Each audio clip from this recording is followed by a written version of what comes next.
Microphone check 212. What's up? 1212. What's going on, everybody? Welcome back to the channel. Welcome back to the podcast. My name is Salvatore Vetri, and today I'm very excited because we're talking about that golf. We're talking some golf right now on the YouTube channel. I'm going to probably upload this one finally to the podcast. I haven't been doing that lately, so if you're hearing this right now, well, yeah, it's on the podcast. You already know that. But what's going on, everybody? I'm excited. Today we're going to be talking through the Rocket Mortgage Classic, and when I say talking through it, the video's out. The Patreon podcast went up this morning. Very good one, I would say. Maybe the best one yet, even though they're always getting better every single week. That's how we like to live. But here, Q&A, live stream, people waiting in. I see people hopping in right now. I'm going to be giving this a second. I'm going to be giving this a retweet on my end, and then we're going to get in. This is going to be fully Q&A based. I see people hopping in right now into the chat. You can't see the chat on the screen right now. I guess I can put it on the screen if people really want to, but I have it on my other screen over here, and I'm answering questions. I got the rankings. I got my projections up over here. I got my models up over here on my right. I see ownership. I see everything that I can ask or answer for you to ask me, and that's how we're going to do this one. And today, last couple of weeks has been like, 40 minutes? I got an hour. I could even go a little bit over an hour if I'm feeling frisky, and you all are in here right here, and you're sending me the good positive vibes. So we're starting this one off. If you're watching on the replay or live right now and you're starting off early on, welcome to the show. My name is Sal Vetri. I cover fantasy sports in a variety of different areas. And right now, the head honcho, the man in charge, is that golf. Some PGA golf right now. I'm pretty excited about all that. So if you want some more exclusive content, my rankings, projections, a closing thoughts podcast, I discuss how I'm approaching the slate. I discuss ownership, those types of things. 40-minute podcast went up this morning over there. My models, check all of that out. And the show is sponsored by Superdraft today. You get 10 free bucks upon deposit. I think you also get a 100% deposit match up to $50. Superdraft multiplier format. Go check it out. It is fun. They have a ton of rake and overlay over there nonstop. They now have 5K to first contest over there. So you were getting probably some of the best contests in terms of ROI potential. You can play anybody you want. Multiplier format. What it means is the best golfers will be 1x their points. Some of the worst will be 2x their points, or at least quote unquote worst. So check out Superdraft.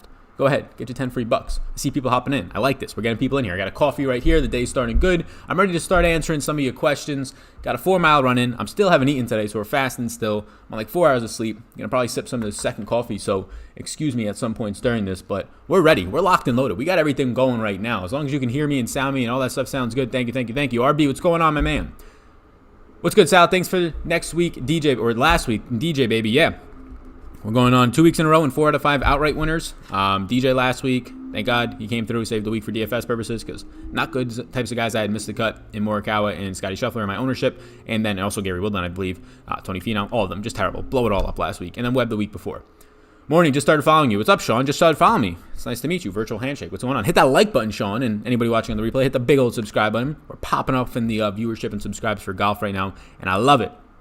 I've been cashing on single round entries easy. That's very good.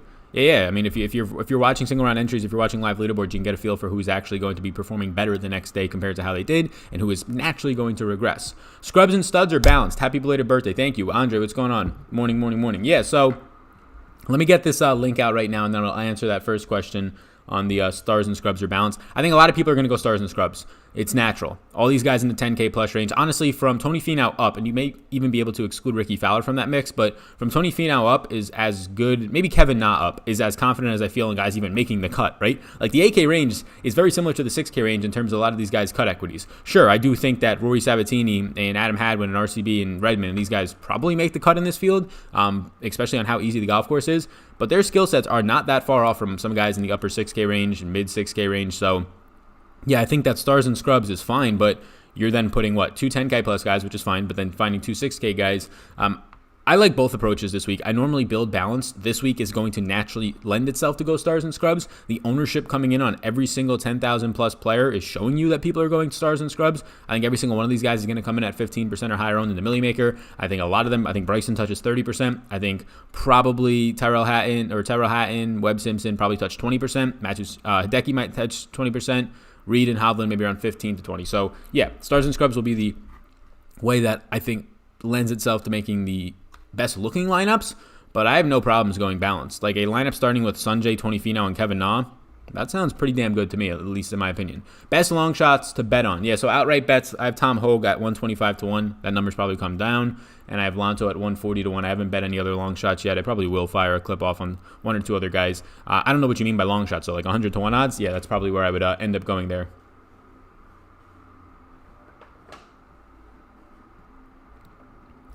Alrighty. Hovland is down to 18 to 1. Are you playing him? For betting? No, I didn't bet Hovland. Yeah, he opened at 22 to 1. I didn't bet him. I don't really want to bet low numbers this week. I wanted to bet Sanjay at 25 to 1. I started my betting card at Tony Finau 40 to 1. And then I went to Kevin Knott 45 to 1. And then I jumped all the way down to Redmond 55 to 1. And then started taking long shot bets on guys. What's going on, Kevin? So, yeah, should retweet this link. Just say live now. Come hang. What y'all doing? Here we go. Live now. Come hang. Bang. Cool. Are you any guys you feel okay about in the 6K range other than Lanto? Also, is Doc looking like he'll be a chalky play at this point? Yeah, so Doc in the 8K range. I expect Doc Redmond to be the highest owned guy in the 8K range. And maybe even the 9K range too. Like, he's going to be highly owned. He'll rival Tony Finau, Sanjay M type ownership. So yeah, he'll be highly owned, but highly owned, I guess, if he's like 18% owned, he'll probably be like the 7th highest owned guy. Like, all the guys in the 10K range will probably be the highest owned guys this week. So yeah, Doc Redmond getting a lot of steam. I assume he's going to be high owned. I don't hate it. I think he's fine. I'm not prioritizing him. Like, he's not my favorite player of the weekend. He's not even close to that in my opinion. He checks out as a decent play, but nothing like extraordinary for me. So yeah, if I come in at like 8% and I'm half the field, then so be it. I'll be running some more crunches later today, but I know a lot of people, he's trending in the right direction. His game looks good. He sets up good here. The course history, if you want to fall for that, second place last year, that's all fine. He's not like a priority for me though. I understand everything about his game right now and why it's trending and why people are hyped up. But in that range, like, he's a $6,000 golfer who's now bumped up in a weak field. Lucas Glover, let's look at this range. Ready? In his range, Lucas Glover, Adam Hadwin, and RCB, they're all going to be lower owned, and they all are similar golfers for me in this range at this golf course. Like, I would rather have Lucas Glover and RCB as 5% owned guys than Doc Redmond at 18% owned. But again, it all depends on your total ownership. If you're playing different and you already have a unique build with maybe skipping all of the 10K plus guys and you're going unique that way, well then yeah, play Doc Redmond. He's playing pretty well. Thoughts on Wesley Bryan and Patton Kizzire? Yeah, I mean, neither of them stand out for me. Bryan, I know some people are liking the way that his game's trending. I believe he led in the field in approach at one point last week. For me, he doesn't grade out as that great of a play. Obviously, that's going to factor in just not last week, so that's why. And then when it comes to Kizzire, I think he's fine. I probably prefer Kizzire right now. I do prefer Kizzire. He's a C+ in my overall rankings. Wesley Bryan's a D+, so neither of them are priorities. I prefer Kizzire. Kevin Singletary, what's going on, man? Better pick, Harman or Noren? I like Harman, but I like both of them. And I don't know what's going on. I listen to a very limited amount of golf podcasts because I don't really have much time. In terms of the fantasy space, I just try and support the people that I do enjoy. Pat, Mayo, Rick, those types of guys, the Osmo Show when I'm not on it. So I sit here and I don't hear anybody bringing up, at least I don't think anybody's bringing up. Let me pull them up right now real quickly. In terms of like highly owned golfers, I see in like 3 different ownership models. Brandt Snedeker is going to be like highly owned. Like I would have 0%. He grades out terrible. I would prefer both Noren and Harman to Brandt Snedeker. I prefer Harman to Noren, but I like both guys this week. Sebastian Munoz / Kyle Stanley thoughts. Yeah, I like Munoz more. I know that Stanley looked very good in his last time out, which was the first time in a while, and he pretty much gained in every single category outside of, I think it was around, let me see, around the green and putting play. Yeah, so it was pretty much everywhere except putting. Like, he gained everywhere. 7 strokes gained tee to green. That's why he finished top 25. He was fine on approach for the first time in a while. Tee to green first time in a while. That was his best tee to green performance since, man, you have to scroll back a ton here. Holy shit. Since the 2018 St. Jude. So if you want to say that Kyle Stanley found something in his game on the weekend and really just last week in general, then he's a fine play. He's cheap, and that's just something that you have to leverage. So yeah, I think that's okay. I think Stanley's fine. He, again, is not a priority for me, but if you think what he did on the weekend and how he performed is something that you want to weight very heavily, I think that's fine to do so. He looked decent at the RBC. He missed the cut, but he played decent as well. I prefer Munoz. In my rankings, I'm going to have Munoz a little bit higher. I think he just is a better overall scorer, and I think he's at least been playing a little bit more consistently lately. But both of them for me are Bs. So in my rankings right now, if you see on Patreon, you can get them down below. And projections, both Munoz and Kyle Stanley project out as Bs. It's a very interesting question you bring up because looking at my projections, I have them separated by 0.7 points. So they're pretty much the same player. I'll side with Munoz a little bit more there. I like the scoring upside, birdie or better type of guy as well. He's ranked 10th in this field in birdie or better, which you want to get low here. But again, both should be fine options. Who are your top 2 safe plays to build a cash game lineup around? Yeah, so I don't play cash, to be honest with you. safe plays in golf are going to be your 10K plus guys. Those are the guys you can rely on to make the cut, or at least more times than not, right? That's why they're priced there. So if you're looking for safe values, I think Tony Finau is a pretty good safe value. I think Harold Varner is a pretty good safe value for cash based on their price points. They both have the ability to miss the cut though, but they seem pretty safe to me. They're probably not my top. Like when you say top two, I would have to think about it. I don't play cash. I don't have like a top two. Those are two guys who come to mind that fit the form of both GPPs as well. You can play them in GPPs. Like for golf, cash lineups in golf are very similar to GPP lineups. Obviously, you factor in ownership for your GPP lineups, or at least you should be conscious of that. But you're not like getting, like your value is so much precedented on the fact and predicted on the fact that you make the cut one and your finishing position. That's very hard to predict. It's very hard to predict finishing positions, of course, and making the cut is also pretty hard to predict for many of these golfers, if not all of them. So, like playing cash games, I don't think you have a lot of an edge there, because even if you are playing guys who seem like safe plays in Tony Finau and guys like HV3, their cut percentage for HV3 might be like 60%. Like he makes the cut 60% of the time here. Is that really safe? I guess relative to other players it is, but doesn't seem safe enough for me to want to play cash. Whereas if I'm playing NBA, I pretty much know a dirt cheap player is going to go and pop off because he's starting for an injured player, and he's going to be a value. Like no matter what, I can't go wrong there. Good morning, my fast-talking DFS king, says Steven Silver. Wow, DFS king. Get my crown on my head, my birthday crown from yesterday. Nah or Sabatini? I prefer Nah there. Thoughts on Mav McNeely? Birdie numbers there for the Birdie Fest. Yeah, I think Mav's pretty decent. I think he's going to pick up some ownership, but nothing major in that department. He's a C+ in my rankings. I have him as a pretty good value. Nothing extreme, but I have him as a pretty good value. Hi, Sal. Love your content and your constant grind. About to enter my first 150 max content. Let's go, Jared! Bam, sound the alarms. I need a little board here. First 150 max. What is your smart player pool amount? Hope you had a good B-day. Thank you. I appreciate it. Yeah, so 150 max. Yeah, it'll depend on the week, but you can play 100 players in golf. You can. That sounds crazy, but you can. Like, you can play just one unique lineup. So you can play 100 players. A lot of the pros. Osimo played like 91 players last week. The week before he played 100. So, yeah, if you end up with a player pool that only has like 55 players, like that seems very skimpy for 150 max. Like, so yeah, if you're somewhere in like the 90 to 100 range, I think that's fine. If you're like 85, 80, like you're not too far off. Once you start getting into like the 70s and 60s, you probably have a lot of ownership gravitating in a couple of guys. In DFS golf, I really don't, unless you feel really good about, like in 20 max, you can go 60% on a guy, right? 70% on a guy. It's easy to. In 150, I don't want to be going 60 or 70% on a guy unless I feel really strongly about them.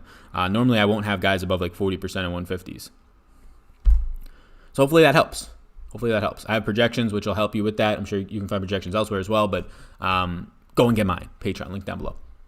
Missed the beginning of the show. What's the 100% match on? Oh, what's going on, Kevin? Yeah. So Kevin Baldwin, plugging it for me already. So I believe it's SuperDraft. I could be wrong on this, but it was at least before the pandemic. If things have changed, let me know. But you get $10 upon deposit for the first time on SuperDraft. Link down below. It's just a DFS site, right? So you know DraftKings and that. It's not salary cap based.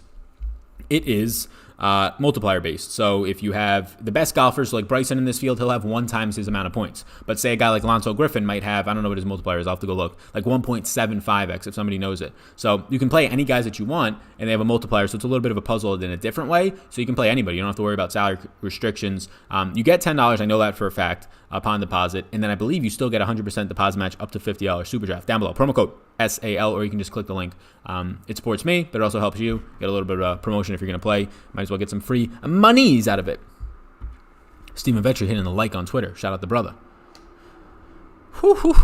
We got the questions flowing in. I love this. Keep the questions coming. Invite your mother, your brother, your sister, your friends, your aunts, your uncles to this live stream because we're rocking and rolling. We're only 13 minutes deep. I can go another hour if we really want to. Let's keep this going. Do you think EVR is in a good spot? Weird price at 8K. Yeah, I think it's a weird price at 8K. I think a lot of guys can be said that. Like, honestly, if you told me Lanto Griffin was $8,500 this week, I'd say, yeah, that's expensive. But Kurt Kitayama, Monday qualified, and he's $8,100. EVR is $8,000. Doc Redman's $8,500. Like, in my opinion, Doc Redman and Lanto Griffin, yeah, Doc Redman's been playing very good the last 2 weeks. Lanto played great last week. Lanto's had a great past 5 rounds. So, yeah, I'm probably a Lanto truther, but like Lanto Griffin at 6,800, and he's picking up ownership compared to Doc Redman at 8,500 and Kurt Kitayama at 8,100 and EVR at 8. Like, it makes no sense to me. So there's guys in the 6K range that are just as good, if not better, than guys in the 8K range this week. So that's why the 8K range to me is like a trap zone. But back to your question, do you think EVR is a good play? I'm not really big on EVR. In the 8K range, I like, and I'll start to pull up some of the other pages as well. I have them all right here. I have my projections and rankings over here if people have questions about specific players. But like, let me pull this up right here. We'll zoom in on the 8K range. Like in this 8K range, Harris English is gone, right? So we can forget about him. I didn't pull over the exact stats for this sheet. So like the 8K range, I like Doc Redman is the obvious option out here, but that's who's going to pick up ownership. So he's fine. Like, I don't have to say anything further on him. He's great. His irons are great. His off the tee game's fine. He's been playing good. He's an expensive price point, but it's fair for this field. Glover has been playing great. 3 straight top 25s.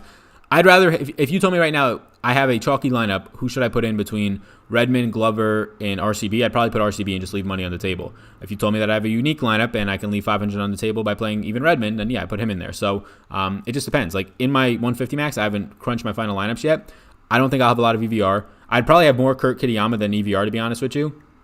But I probably have the most of RCB. Kurt Kitayama is going to be just not even owned, right? He Monday qualified. RCB is the same price point as him. He's in that 8K range where probably people are going to go to Hubbard, win. They're going to go down to Brandt Snedeker and Harmon, obviously up to Doc Redman. So, yeah, I like RCB. It's going to sound like I like him a lot. I just don't like this 8K range, right? I love the 9K range. The 10K range is what it is, and I think there's a lot of value in the 6K range and 7K range this week.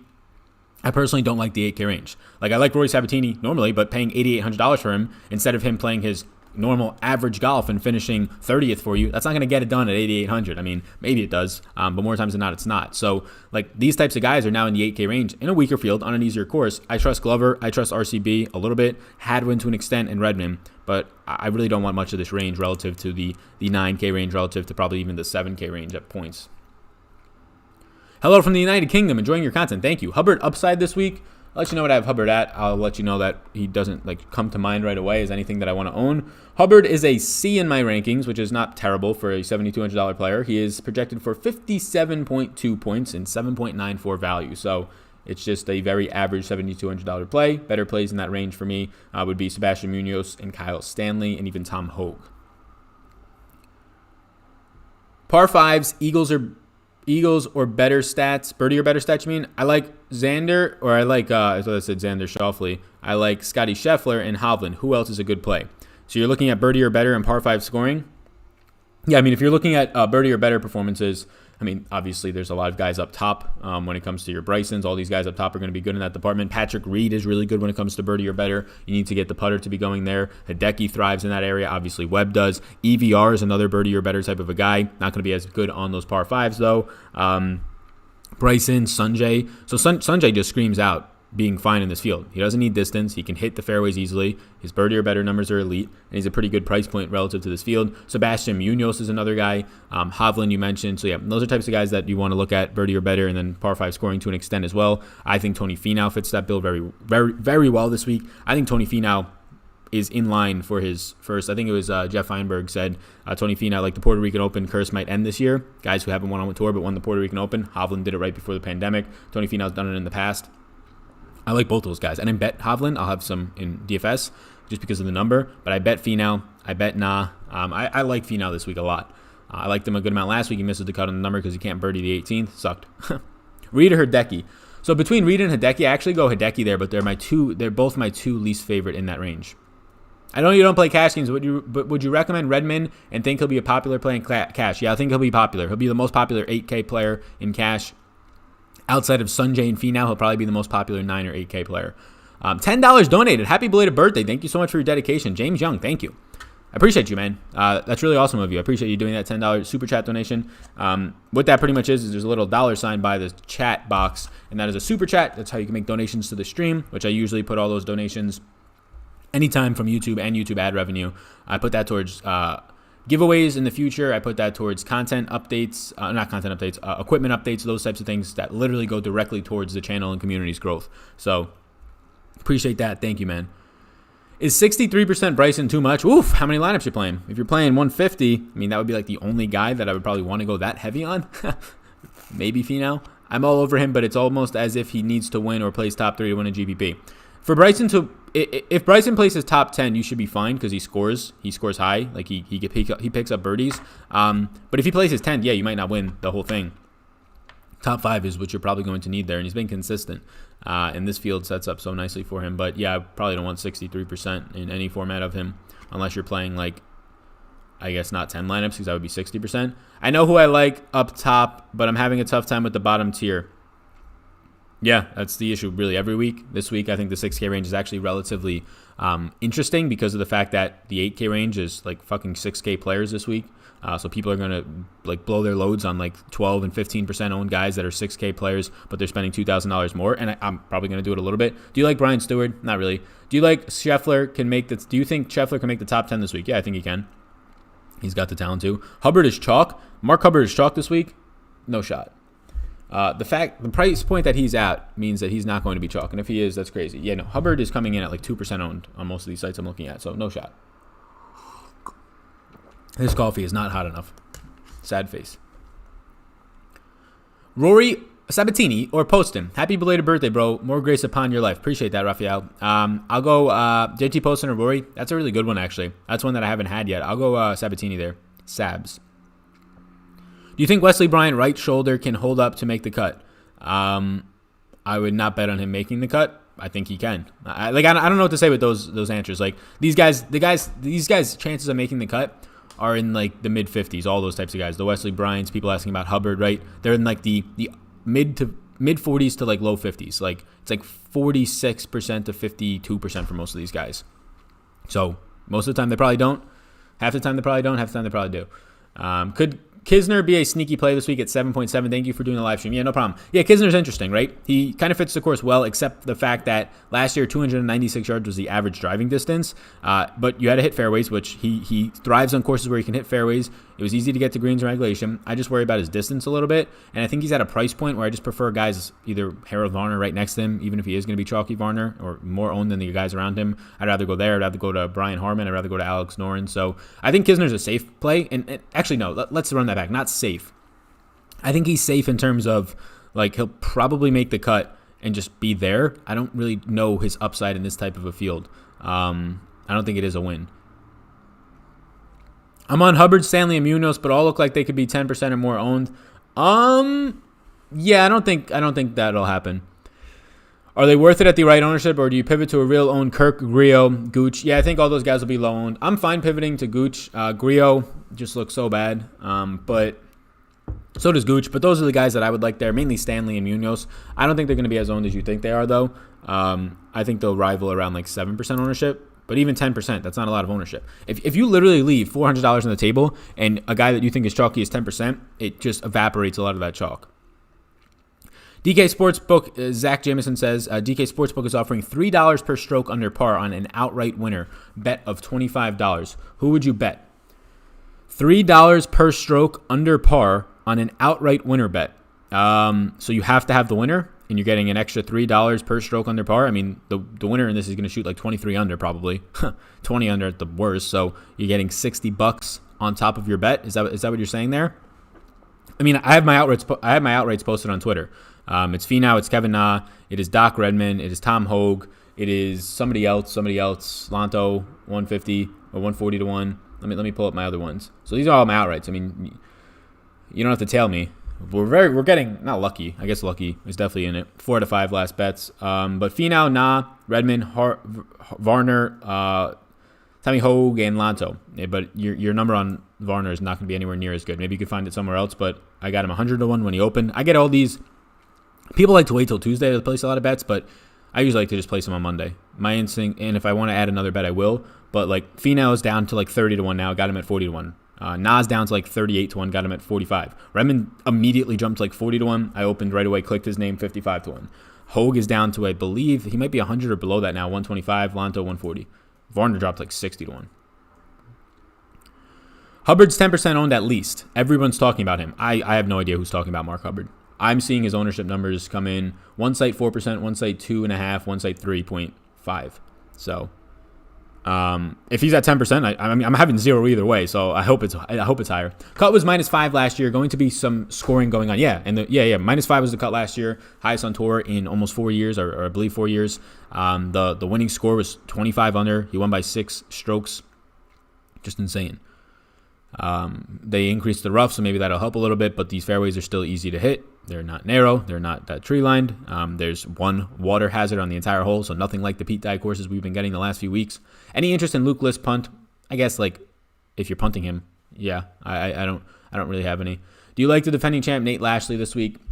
I haven't really looked much into Nate Lashley. I remember at the beginning of the week I looked at Lashley. I don't really have any interest in him. Doesn't grade out well for me projection-wise.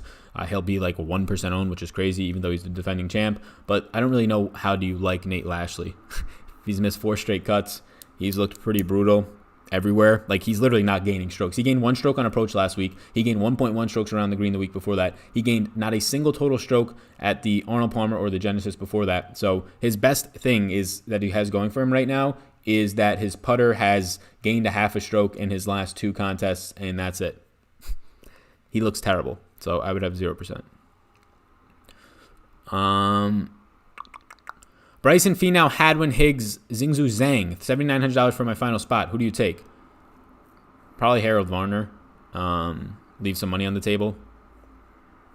Leave $300 on the table, or get real ballsy and go to Lanto and just leave $1,000 or $1,100 on the table. You consider Rickie at all? Lowest owned 9K, gained on approach in the last 5 events. One of the best putters on tour. I don't think he's one of the best putters on tour. I would disagree with that. Historically, you can say that he's one of the best putters on tour. Recently, I don't think you can say he's anywhere near that. I would say that Rickie's outside of the... I would assume he's outside... Yeah, he's 35th right now on tour. So, one of the best out of 250 putters, sure, but one of the best to me means like top 20. So, he used to be one of the best putters on tour. His putter can get extremely hot. He's gained 4 or more strokes putting in a contest 4 times in the past, 5 months, but the putter has not been clicking that good. Lost strokes putting in the last 2 contests he's been in, only gained 1 stroke to 2 before that. Then he gained 4.9 at the Waste Management, but then he lost 2 the time before. Like, the putter is not good right now for Rickie. It is, if anything, average to below average, but can flip at any moment. Off the tee won't hurt him here. I agree. That is the thing for Rickie. Off the tee will not hurt him here as much, but he can't even he's Jordan Spieth, except Jordan Spieth's now not Jordan Spieth and actually hitting fairways. Rickie can't hit fairways. Rickie here, though, sets up because it's so easy to hit fairways. 72% last year was like 7% higher than the tour average. But I'm just not playing Rickie. I know he'll be the lowest owned in this range. I'd rather go to Bubba Watson. Rickie is in order my least favorite guy in the 9K range, and look, every single week, this is what happens. Rickie's the sneaky play this week, missed cut. Rickie's the sneaky play this week, missed cut. Rickie's the sneaky play this week, finishes 18th. That's good. He gains 4.6 strokes tee to green, the most he's gained since January at the Tour Champions. Okay, great. Rickie's a sneaky play at the Honda, missed the cut. Rickie's a sneaky play at the farm, missed the cut. Like, I'm just not going there. He could be a sneaky play based on the ownership, but he just sucks right now.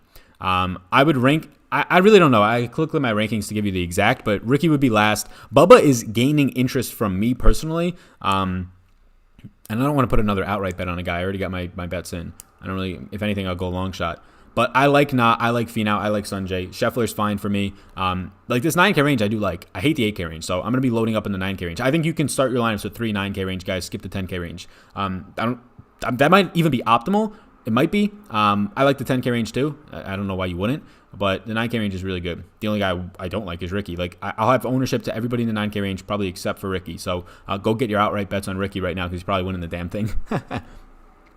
Why are you a no on Hadwin? I feel like he's been playing pretty well. Yeah, these yeses and nos on the screen aren't updated.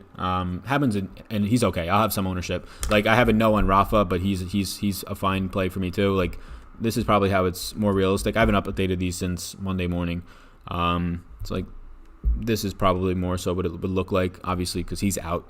But I wouldn't look at these. The rankings are updated the way that they should be. That's more updated. So let's go to the 7K range. I'll actually change up the screen a little bit. So yeah, I wouldn't focus on these yeses and nos on the screen here. They're not updated since Monday, which is obviously the earliest that I do research. I just didn't go through and update them for this stream. They don't really matter as much. If you want to ask me a question on a guy, I'll answer it. And then in depth, so if you're watching right now live, because there's probably a lot more people watching than there was earlier, Patreon podcast is up, 40-minute podcast, closing thoughts on my week, my strategy exactly, ownership thoughts, all that stuff. Projections and rankings are on my other screen, but you can see them in models over on Patreon. Not only that, but a bunch of other sports, MMA content. NBA is going to be back in less than a month. I'm very excited. The NBA is back in literally 4 weeks, so that's going to be pumped. And then esports stuff. So check all that out. Patreon down below. Super Draft, promo code SAL, $10. Get all that. We're only a half hour in. This is beautiful. Would you recommend a big bet on Bryson? The big boy is due for a win. No, I don't want to be betting Bryson 6-1. I honestly think he probably wins this field, like tournament, more times than not, but so does Vegas. I'm not betting 6-1 numbers on Bryson. No. Thoughts on Tyler Duncan at 7K? He's been hot. Yeah, I usually like playing Duncan. Not in a major way. Like, he never is owned. He'll probably be higher owned in this field than he really ever is. There's issues, right? The short game is an issue. Like many other guys, he barely picks up ownership. I guess he's hot relative to like how he normally plays, which is like missed fucking cuts or finishing 60th, right? So he's finished 38, 28, 32nd right now. His tee to green play has been the best that we've seen it in quite some time, gaining every single week, 2.2, 3.7, 7.5. Putter blew up last week, lost 3 strokes putting, and he still ended up finishing 32nd. So Duncan's an interesting play. I prefer Tom Hogue at that spot, but he's interesting. He's excelling with the putter. It obviously blew up last week, but he's excelling with the putter as of late. Before last week, and the other parts of his game are clicking. So I actually think Tyler Duncan's pretty interesting. I prefer Tom Hogue, but all right. Question. Scotty Scheffler get it back this week? He was rusty last week. Yeah, Scheffler was like he played fine. He missed the cut on the number. He had to shoot even to make the cut, and he just didn't. It's very similar to Max Homa the first week back 3 weeks ago. Like, he played absolutely fine, and he just missed the cut because other guys just played better, right? That's what happened with Scotty last week, and he kind of shot himself in the foot by bogeying on the final 4 holes, one of them. Where do you place your outright bets? It depends. I can't bet legally in North Carolina in-state, so I have people place bets in other states for me because I'd rather not use sketchy bookies, although I do have access if I need to. But DraftKings, right when the bets bounce, you usually find some pretty good bets on DraftKings. They do a lot of promotions. For golf, like Doc Redmond was 55-1. That got bet down in like a half an hour, but it depends. I have people in states that are legal, but there's so many fucking books out there. There's so many. Whether you want to use online books, there's so many now at this point. Whether you want MyBookie, Bet365, like if you don't want to go into the actual ones that have sports books, physical locations, whatever you want to do. But yeah, I don't really have ones that I care about. I just find the best number, and as long as they're somewhat credible, or I guess credible in general.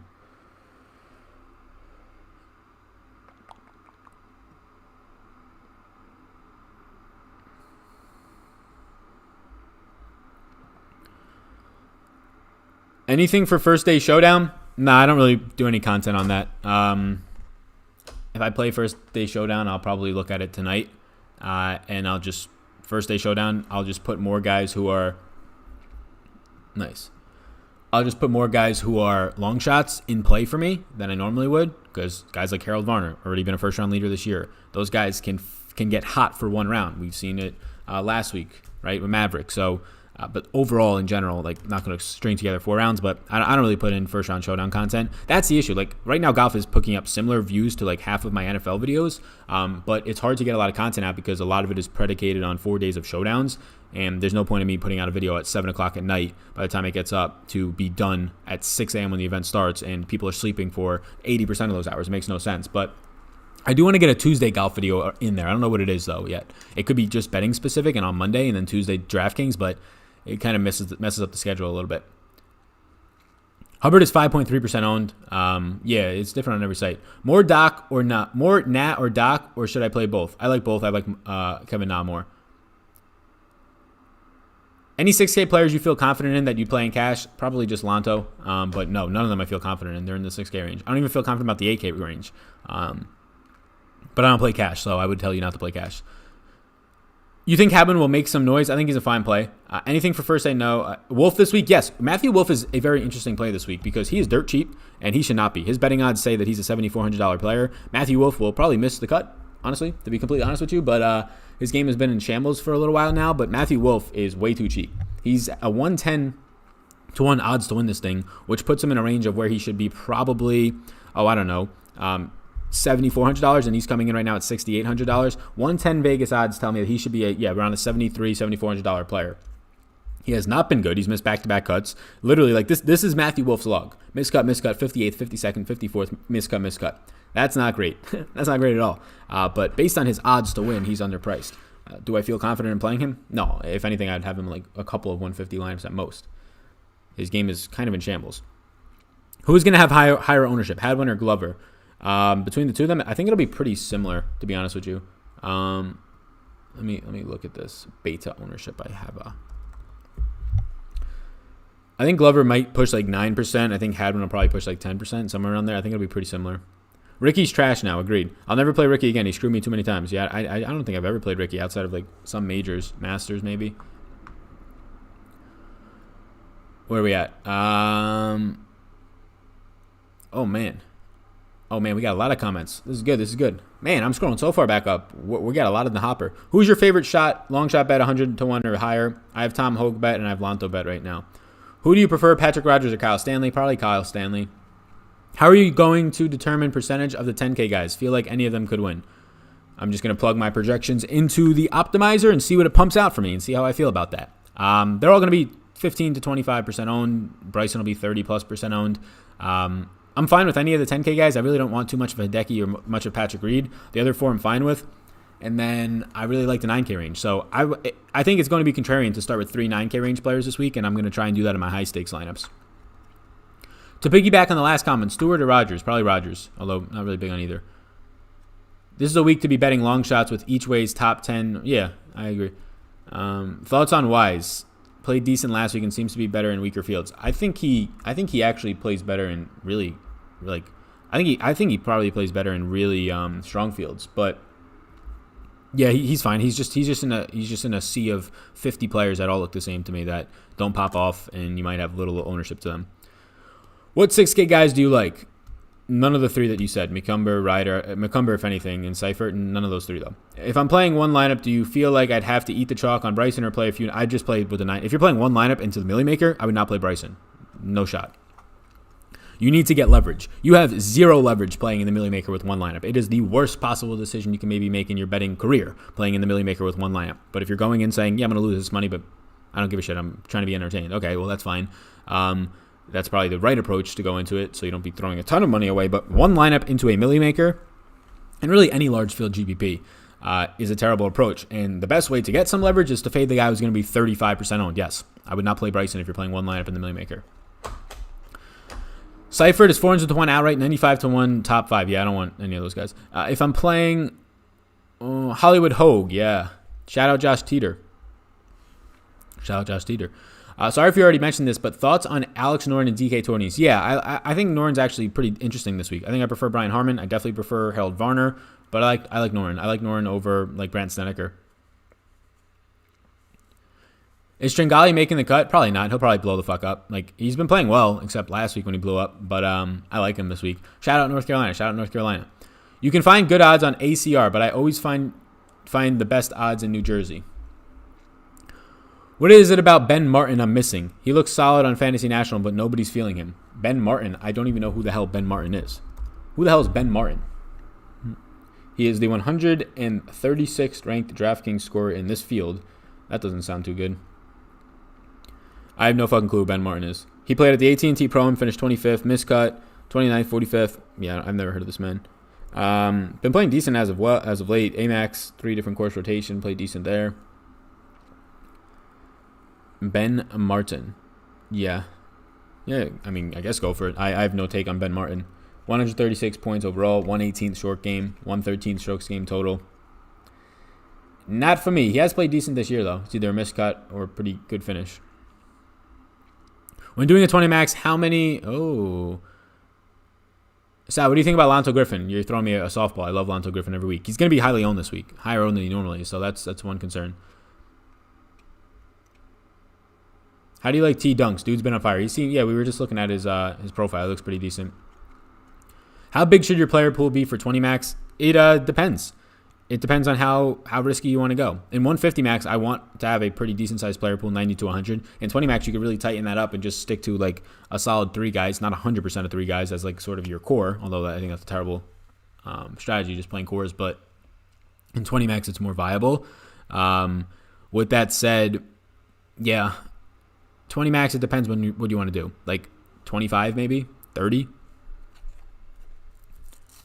Thoughts on Sebastian Munoz? I never get him right. Yeah, I like him as always. He's a high miscut equity guy. Like good chance he misses the cut, but he is a strong birdie or better guy at a track that's going to set up for guys who need to go very, very low. Hit the like button. Hit the big subscribe button too while you're at it. What is your opinion on Scott Stalling? Seems great with low ownership. P.S. You still owe me that drink in Raleigh. This man, Jason Rosenberg, he swears that I told him at some point on a live stream that I owe him a drink in Raleigh.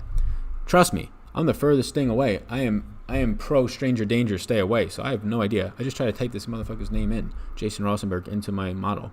What the hell? Scott Stallings. Yeah, Scott Stallings has been playing well. I just don't like these old fellas. Scott Stallings, a 6th, a 48th, a 53rd, 48th, and 6th since returning. Approach play was really hot. Like last week, he was just balling out. So if you want to ride the hot streak on Scott Stallings, you can go for it. In general, probably not a guy that I want too much of. Just in general, like these cheaper guys are never going to pick up a lot of ownership. So I have nothing bad to say about Scott Stallings. And I don't really have a take. Like those guys, I can't have a take on 200 guys, 155 guys. And those types of guys are just, there's like 60, 70 guys that are all the same for me. Yep, okay, if the putter goes decent birdie or better guy, needs to make the cut, right? There's guys that stand out and I like them more. And I've indicated them either in this video or in the Patreon one and or the rankings. I actually started a lineup with Hovland and Hatton and still built one I like. Hadn't submitted anything yet, though. Yeah, I think that's fine to do. I think many people are going to go 2 stars. I think that's what's going to happen here. Many people are going to throw 2 10K plus guys in there. That's going to be not the chalky way of building, but the most common way of building. I bet Ricky wins. Yeah, maybe. Any love for Scott Stallings? Yeah, we just talked about him. Not a thing. Would you bet on Finu 27th / better at -120? I really don't like betting those at minus odds, right? I'd rather just bet like a Sunjay Im top 20 at plus 135, which is just crazy to me. I'd rather bet those odds. Like I don't want to be betting a guy at minus money to finish top 27. I don't really see the value in those types of bets personally. I do think it happens this week, but it could also be so many T28 ties and then you're pushed out. And you should also look at your bet at, do you get paid if it's a T27 in terms of a long tie? Do you think Sunjay Im is going to bounce back in this tournament? Yes. Reminds me of Colin Morikawa, barely made the cut in one tournament, then got cut in the next one. Yeah, I think Sunjay is fine. I think his putter just has been off a little bit, but I think he's fine. Smash that like button. I did. Thank you. Cabrera for me, Seth. How do you feel about Will Gordon? I actually like him. This week. I think a lot of other people do too. Kitayama, yeah, at $8,100, I'm not playing too much Kurt Kitayama, if any. I'd rather go to RCB, who's also going to be lower owned, or Glover, who's going to be somewhat lower owned. Who's more likely to go top 10, Gordon or Stallings? Probably Gordon. What do you recommend for low bankroll players? To not play the Millie Maker ever. But I mean, look, I can't recommend anything really. I don't know your personal finance situation. I don't know your desires out of DFS and gambling, right? I don't know your life situation and how it mentally affects you and emotionally, your relationships, right? That's how, like when people ask me, how much should I be playing each week? I don't know you. Like I literally don't know you. And like it's so specific to each person. Small bankroll, I wouldn't play cash for golf. I probably wouldn't play golf if you're trying to build a bankroll in general. Like it's a very variant sport. I would stick to 20 maxes, the quarter jukebox, single entry, and 3 max. That's what I would do. I would never touch the Millie Maker. And if you're saying you have a small bankroll but you don't care about building it, then sure, do whatever entertains you. But there is no universal, this is what you should do. You should do this. No, there's no shot. Like, how can that be? If you have so much more disposable income than somebody else, how should somebody tell you, like, that's how it should be done, right? If you have a lot less risk tolerance than somebody else, how can it be the exact same way? If you have a wife who's telling you not to do this, right? Or a husband, right? Whatever it might be. If you have some emotional betting problems, gambling addictions, it's not the same for everybody. No shot. Is Kurt Kitayama a good golfer? I would say he's a good golfer for this field. Normally he'll be a low, like 6K range guy, like $6,500. So I mean, that's why the 8K range is pretty suspect this week. Hope you had a great birthday, Sal. You deserve it. Yeah, I had a really good day. Thanks, man. Hey, I'm new to PJ DFS. Is there any place you can get all these stats you have? Fantasy National is a really good spot. I have all of my stats on Patreon, linked down below. My models, my projections, my rankings, all of that. Wait, there's 919 people watching this? There's no shot. 174. I saw somebody write 919. I didn't know what that meant. Thoughts on Burns and Cam Davis? I like Burns. Love the content. I like Burns. Cam Davis is... yeah, he's fine. I probably like Burns a little bit more. Thoughts on Matt Wallace? Yeah, Matt Wallace is the stereotypical guy who's always cheap and has pedigree and upside, but never really does much. This is a Matt Wallace track, though. One line in the $200 single entry. You locking in Bryson? You're playing one lineup in the $200 single entry. Am I locking in Bryson? No, I don't think you got to lock him in. I haven't built my lineup yet for that contest. I have it reserved, so we shall see. But I might fade Bryson in that. He's going to probably be 40-something% owned in that, like Webb was when Webb won, and then watch him win. I think Bryson is going to win this tournament if you told me. Vegas does too. But I don't want to pay... the price point's not expensive. Like I'm going to have in mass multi-entry, I'll probably have more than the 28% of Bryson. In single entries though, where I want to get leverage and I want to say, okay, if Bryson finishes 13th this week, I ain't going to need him in this $200 single entry. So actually in higher stakes, might get away from Bryson more. Thoughts on Wesley Bryan and Kyle Stanley? Prefer Stanley. Don't really care much about Bryan. Play the Pat Mayo Experience Listener League 3-match $15 no rake. Yeah, that's a good spot to go as well. Mayo's Listener League if you have a small bankroll. Enough value on Hogue top 20 plus 450. Yep, I placed that bet already. Kevin Chappell top 5. Not for me. Thoughts on Sungjae Im top 10 or 20? He's so steady. Yeah, he's been struggling the last 2 weeks. I have a Sungjae bet in at a top 20 already. It's like plus 135. Get Sal's Patreon. Great content, says Evan Ritter. Thank you, Evan. Appreciate that. Get Sal's Patreon. Link down below. Projections. Well, whatever other sport you want to play that I currently cover too is on there. But for this specific video, projections, rankings, values, models. Closing Thoughts podcast just went up 40 minutes. Check it out. And then 2 of the last 3 weeks, we've done a Sunday show for the Showdown slate. I don't always do that, but we did the last couple of weeks to provide the lovely value. We've been live for 45 minutes. The questions are not rolling in as much anymore, but continue to ask the questions so we can continue to keep the live stream going. But just let me know. I see 174 people in here. Get your questions in. I see a lot of people hovering around. Don't be worried. You can write a little question in that box. That's all good. No worries. Yeah, cool. We deal with fractional odds in Scotland. Seems like you have a cool format made. Yeah, what do you mean? The fractional odds, you can use Action Network's converter. They have a converter to turn it from decimals to Vegas numbers. Bubba or Finau, Nah or Sneed? What's going on, Eric? How you doing? I'll take Finau there, and then I'll take Sneed. You mean Sneds? I'll take Nah. I'm starting to warm up to more Bubba, though. Still don't like him as much as Finau and probably Sungjae, but I'm starting to warm up to Bubba more. Should I play one lineup in the single entry $12 or do the $20 $1 million to first? What's going on, Kane Teixeira? Yeah, so I mentioned it a couple minutes ago. It's honestly up to you. I can't tell you what to do with that. The $12 single entries usually suck with the payout structure, but nothing is a worse contest payout structure-wise than the Millie Maker. But do you want to burn your money with the very small chance of winning $1 million and be entertained? Play that. Do you want to have an actual better chance at winning money but nowhere near as much? Play one of the single entries. It's all about your expectations. I can't put myself in your expectations, right? I don't understand your personal finances, your bankroll, your emotional state. So it all depends on your expectations. If you don't give a shit if you lose that $20, and odds are you're going to lose. I'll tell you right now, you're probably not winning the Millie Maker. You can come back and laugh at me if you don't, but I think the odds are in my favor on that you're not winning the Millie Maker. And only 18% of the field is going to cash in either of those contests. So I'd probably play with $20. I'd probably max out the quarter jukebox. Get $5 into that, and then probably go to $1, $3, $2 single entries if you're trying to just make your money go a longer way. But if you just want to be entertained, then yeah, throw it in the Millie Maker. Yo, Sal, you like VJ Sin? Nah, not really. Matsusama finally bouncing back. He could, but he's going to be popular, so I don't want to... With things yet to be seen on Hideki's game, I don't want to be owning him at a popular ownership number. Thoughts on DJ's win? Yeah, I loved it. I had him. I had DJ at 33-1 or 30-1. Nah versus Sned 125. Yeah, I'd probably go Nah there. Although I usually like to bet the second and third and fourth rounds, not the first round head-to-heads. Russell Knox or Jimmy Walker? I don't want either of them. Probably Walker, but play the $33 single entry. Better structure. Yeah, the $12 single entries always suck. The structures are always so bad. Today's matchups: Varner/Watson versus Day/Bryan. Who are you taking? Varner, Bubba seems better. Varner and Bubba does seem better, but I don't like the first day matchups, so I'll say pass. Thank you, man. I feel that. Yeah, no problem. What is your typical contest slate? What does that mean, Aaron?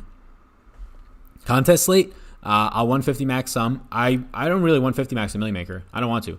I did it the first week. I didn't do any 150s last week. I'm probably not going to 150 max the Millie Maker this week because it's a terrible contest and it's a good way to burn your money. I'll 150 max some lower entry stuff. I'll put some lineups into the Millie, but not a lot, like my highest upside ones, and then I'll play single entries in the higher stakes and single entries in any single entry in 3-max that I could usually play. But I am pro Millie Maker because it leads to more people watching my content and more interest in general. In terms of playing the Millie Maker, yeah, I just don't have any interest in putting $3,000 into a contest that honestly sucks. If you win the Millie, that's great, but I don't ever think I'm going to win it. Not because I don't think I'm good at this, but because your odds of winning the Millie Maker against 180,000 of your closest friends are not that great. I do not like playing the lottery. Is Triangle a sleeper or is he trash? He's probably both. It depends on what you get out of his front nine on the first day. Why aren't you high on Matsu and Reed? Both had good results last year here. I don't give a crap about last year here, to be completely honest with you. And Reed's been playing really solid this year. Reed has been playing hit or miss. If his putter's going, it's good. I think all the 10K plus guys are fine. I just, if there's 6 of them, I can't get 25% of all of them. So some guys are going to have to be owned at 10% or lower. I think Hideki and Reed are fine here. I think their game's set up fine here. Reed's the best birdie or better. Hideki's obviously good with the irons. But I could care less what they did here last year. No care at all what they did here last year. Do you take into account pairings? Wondering if paired with Hatton and Im will help Sned. No, I don't really take into account pairings. I think tee times you can take into account, but pairings I don't really care too much about. What is it that makes Kevin Na a good play? Well, when he's healthy, when Kevin Na is healthy, he is one of the best players in this field without a doubt. Is he healthy? I mean, we'll see. Hopefully the back doesn't get thrown out in round 2. I think he posted something on Instagram about he hopes it doesn't.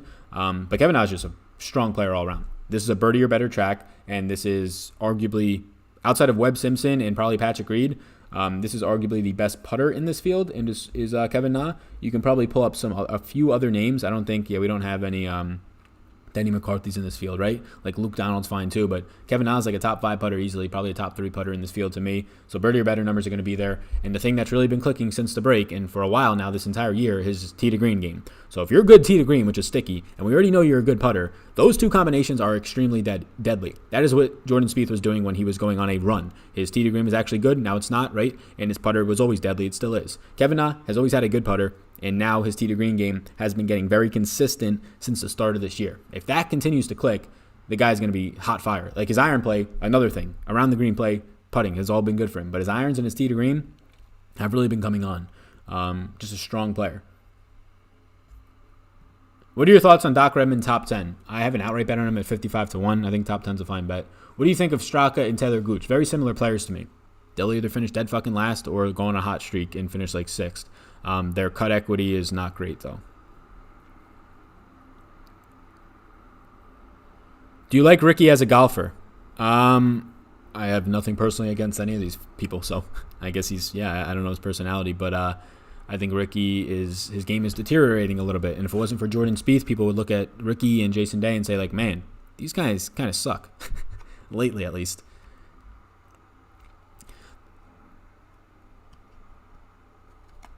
Do you think Ricky Fowler's mustache helps his golf game? No, but I do think his bright colored shirts help his paychecks and his sponsors. They like that. They like people recognizing him, which is a good marketing move by him. Good job, Sal. Thanks, man. Thoughts on CT Pan as a sleeper? I think he's fine. I think CT Pan is fine. Kisner and Harmon bounce back this week? Yeah, I like Harmon. My FOMO was too strong to not burn some lineups in the Millie Maker. Yeah, I think that's fair. Anytime that I have like my $200 single entry lineups, those types of lineups, if I don't put them in the Millie Maker, if I forget to that week or I just don't want to, I'm like sick the whole week. I'm like, obviously I want to win the 100K in those contests, but then I'm like, fuck, if I don't win the Millie, I'm going to hate myself. So I always put those ones in, but yeah, I think the Millie Maker is great for content, but the actual contest, terrible. You going with more balanced lineup or stars and scrubs? Fading any range? I'll have all of it. I don't like the 8K range, but I'll have balance and stars and scrubs. I think starting 3 lineups in the 9K range is probably what I'll end up trying to do in my higher stakes lineups because I think that's a good approach. It'll be more unique. Can you please explain further what you mean by using tee times to decide between players? Yeah, last week there was insane waves between overall strokes gained on the courses due to tee times because of whether it's weather, because of the wind, right, weather conditions. So if you have guys teeing off early in the morning, the greens might play a little bit better for them, a little bit softer if it's not as dry out, it's not as hot out just for them playing. Things like that are going to be factors. If there's going to be wind later in the day, obviously that sucks later for the guys in the day.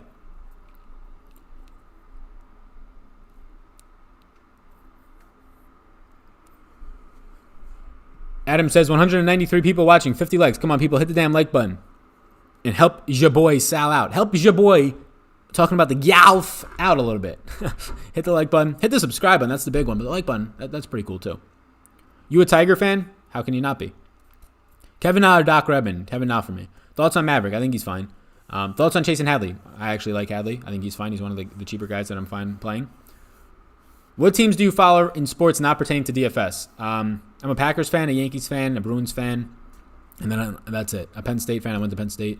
But I'll be completely honest with you. Since covering this as a full-time gig for the past year and a half to 2 years, the Packers, yes, I still like watching their games, but my fandom, which in general, just fandom is, in my opinion, just such a wild concept and honestly stupid. I don't really have much fandom left. Probably when Aaron Rodgers is done with the Packers, I'll just stop being a fan of a specific team in football. The fact that I can wager on sports is the main reason, and cover it as a job, is the main reason that I like it so much now compared to being a fan. Obviously, 5 years ago when I didn't wager on sports, maybe 7 years ago when I didn't wager on sports, whenever I didn't wager on sports, I was like a diehard. It would fuck up my mental state if the Packers lost in the playoffs, as it does for probably many people. But that doesn't happen to me anymore, and I actually like it. But those are the teams, yes. What are the odds of someone over 9K missing the cut, newer to golf DFS? In this field, very high. The 10K range normally won't miss the cut, but, last week you had Justin Thomas missing the cut, right? You had Colin Morikawa missing the cut. So, I can't give you the exact odds, but it happens. It's not impossible. It happens. Somebody in the 9K range this week, there's probably going to be 2 or 3 guys who missed the cut. Don't hear a lot of talk about Van Rooyen. Yeah, he's going to be a good birdie or better guy. He's fine at the price point. I like other guys around him. Do you like Habban over the obvious options in that range? I don't see the obvious options outside of Doc Redman for people. So I like RCB is not picking up ownership. Neither is Lucas Glover. So Hadwin falls into that bucket for me. Thoughts on Chris Kirk? No real take on Chris Kirk. He's one of the most forgettable guys on tour. I can give you a little bit of a take on Chris Kirk. He's good around the green, and he's decent tee to green. So that's a pretty good combo, but he sucks everywhere else. Really bad everywhere else. He finished 60th last week. Here, I'll give you my take on Chris Kirk. Ready?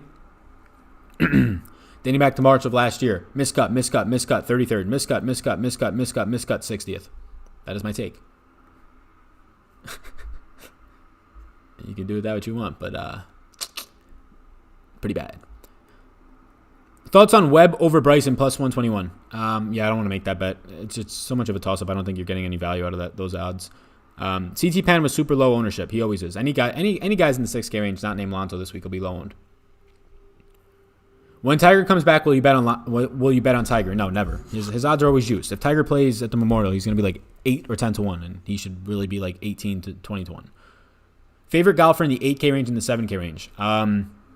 The 7K range is a huge range, so I don't really have a favorite in that range. I have guys I like. I've talked about Noren, Varner, Hogue, Harmon. 8K range sucks, but RCB, Lucas Glover, Doc Redman, Hadwin, they stand out. Kurt Kitayama in the 8K range somebody likes. Matthew Wolf top 10 this week. Uh-oh, I hope so.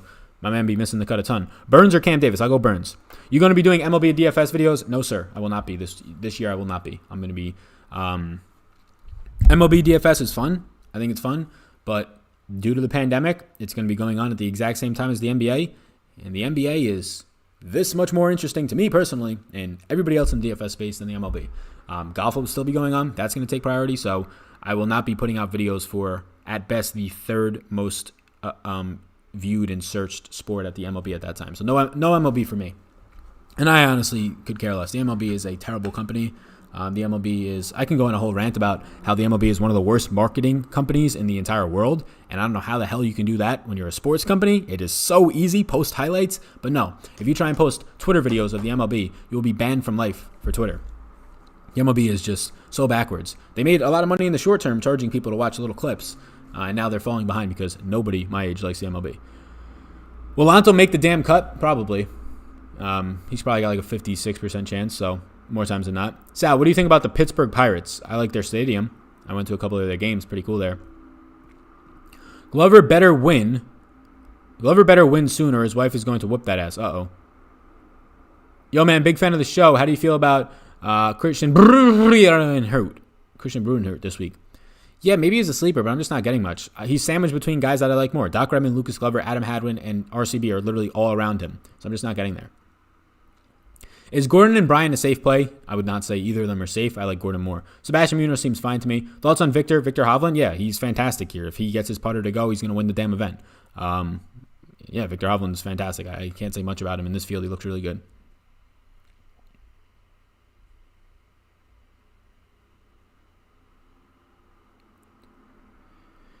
I used to play poker and took a 100K downswing. It was tough to get through, but DFS gave me a lower risk enjoyment. Have you had any bad downswings, and how did you deal with it? Yeah, I've had bad downswings. I think it was 2 years ago, NFL season. At one point, I was down like 17 or 10K, and then yeah, it's like mentally fucked up. But I never have had anywhere near that 100K level, so I've never wagered anywhere near an amount that would risk my emotional state.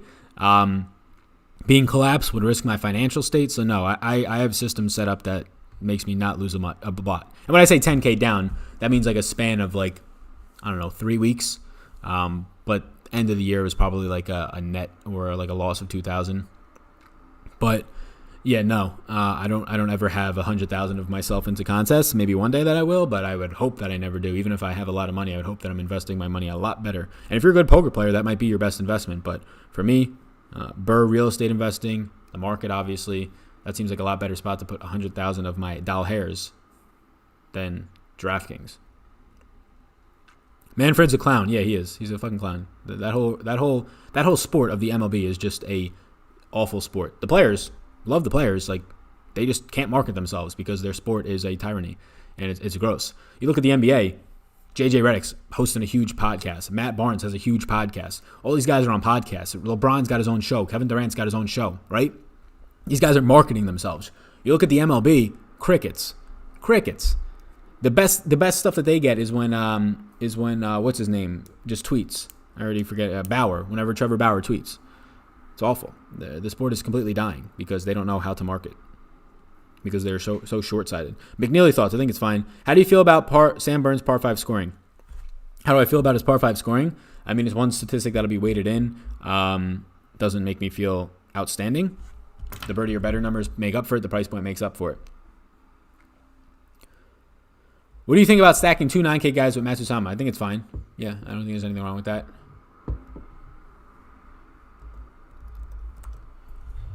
Sam Burns, par 5 scoring numbers for you. Depends on the range you're looking at. But anything around overall strokes gained, par 5 scoring 22nd. So, yeah, I think Sam Burns in general is a pretty good play. Maybe even an outright bet at 200 to 1. What do you think about the Bryson and Webb and Cabo and then fill in the rest of the spot with a lot of low-end pivots? Yeah, I think a lot of people will probably do that relative to other 10K options. I think it's fine. I'll do it too. You're the man, Sal. Thanks for all the content and how you commit yourself to your craft and your followers. Thanks, man. I appreciate that. Yeah, before you leave, hit the like button, subscribe button. We've been live for an hour. I'm going to finish up the comments that I see currently on the screen and then be done. If you want to make sure that your question is answered, you can leave a super chat so I can actually see it and prioritize that one. But final ask down below, Patreon. Projections, rankings, podcasts, all that stuff's out. Go ahead and get it. No better time to sign up than the beginning of the month. Your budgets are all in order. At least that's what I was doing this morning, finalizing my budget for last month for business and personal, and then this month, but you don't care about that. But go ahead, check that out. Get $10 free on SuperDraft. Let me throw some links in the description so that I make it easier, so I can make the conversions easier for you to go give me your money and get my value. Patreon, bang, right there. There's your Patreon. And I'll throw the super chat or the super draft link in there. I gotta find it. It is the super draft link's down below in this description, so you can go ahead and get it there. I'll throw it in anyways, but promo code SAL SAL. There you go. All right, I'm gonna answer the rest of these, and I'm gonna bounce game because I need some food. I haven't eaten yet. I usually fast. I usually wake up at like 4:30. Don't eat till like 9 anyways. But I went on a 4-mile run, and it's 11 a.m. Eastern time, and I've eaten since 6:30 last night, and I ate a beer. So we're gonna need some food. Thoughts on McNeely and Varner? I like both of them. I like Varner a lot. Best Australian finish. I haven't even looked into that type of stuff, man. I cannot help you there right now. Thoughts on Sabatini? Jason DFS won't be easier, though. Fair. Thoughts on Sabatini? I think he's just too expensive for the other guys in that range. I usually like Sabs, but he's just a very meh golfer, and he's in a range. The entire 8K range is just meh. There's guys that I like. We kind of called them out a little bit. Sabatini on Super Draft, that is. Okay, a little bit better there, yes. Do you think Ricky will win this year? I hope he does. Any thoughts leaving 1,000 plus to 5,000 on the table? I'm fine if you want to leave $10,000 on the table. I am the person who will love to leave money on the table. The best lineup you could have built last week left $8,000 on the table. I usually set my max lineups at 49,900. This week I'm probably going to do 49,500. and see how that turns out. I don't want to be spending the full $50,000. That sounds like an awful idea to me. Is Varner good? Yeah, he's good, and relative to this field, Varner should be a $9,000 golfer. If Scotty Scheffler's $9,000, Varner should be at least $8,800, and he's just too cheap. The reason you play Varner this week is not because he's just magically going to make the cut. He has a good chance to. It's not a guarantee, but because he's $1,000 cheaper than he should be. What running shoes do you have? I think Brooks. But I'll have to go look. I used to have Asics, then I changed, I believe, to Brooks, but I have to go look. I don't remember. I could be wrong on that.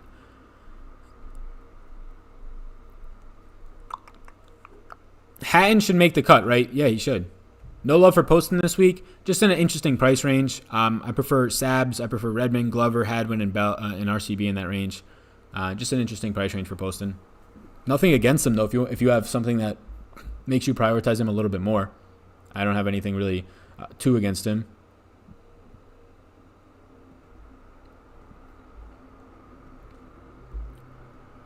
What do we got? Ricky is too busy getting glammed up by the next commercial. He's got no time for golf. Why do you like Hogue so much? Yeah, he's just been so consistent. So I guess there's a couple of things with Hogue. I guess he's been up and down, but he fits this course very, very well. I'll pull him up right here for you. 7K range. Man, Mr. Hoagie. So good birdie or better guy, right? He's going to be good when it comes to just, in general, making cuts. And I have a top 20. I have an outright bet on him. He fits this course well. He finds the fairways the second best out of anybody in this field, and now he's on the easiest place to find fairways. His greens and regulations number are pretty average, and now he's at a spot that it's going to bump up average players. And then you just look at it. The approach play is fine. He's top 5. He's 5th ranked in this field in approach play. You look at the overall putting, the overall total gained. Hogue, to me, should be a $7,700 golfer this week, and he's $7,000 flat. Doesn't guarantee him to make the cut, as it doesn't with any of these guys in the 7K range, but I like him a good amount. What about JT? JT Poston? Yeah, just answered it. Kind of in an interesting range. Harry Higgs for the bottom tier guys, I think he's fine, yeah. If you sign up for the All Sports package on Patreon, does that include the golf basic member content? Yes, sir. All Sports package will include every single thing that is in all the basic member packages. You won't have Discord access, and that's like the main perk if you're just looking at golf. Then you won't have some esports rankings either.